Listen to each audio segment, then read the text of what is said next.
Parkimi paralel midis mjeteve, ushtrimin që do e kryej EMA. Mba timonin drejt, shikon pasqyrën e krahut djathtë, kur gome pasme e mjetit shfaqet pranë piketës, ndalo mjetin.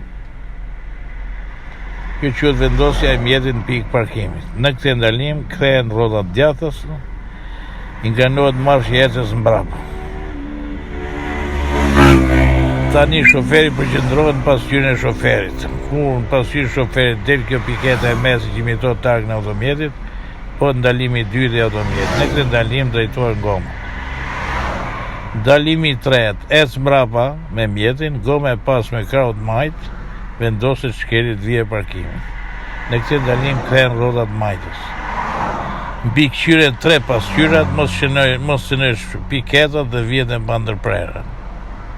Ndalohet mjeti, pasi t'i afrohet piketës. Pastaj kthehen rrotat djathtas dhe futet mjeti në kuadrat. Pra nuk do të shënosh piketat, drejtohen goma këtu dhe shikohet mund të ecësh para mbrapa për ta vendosur mjetin në kuadrat. Në fund raporton për kryerjen e ushtrimit. Mirë e keni kryer ushtrimin.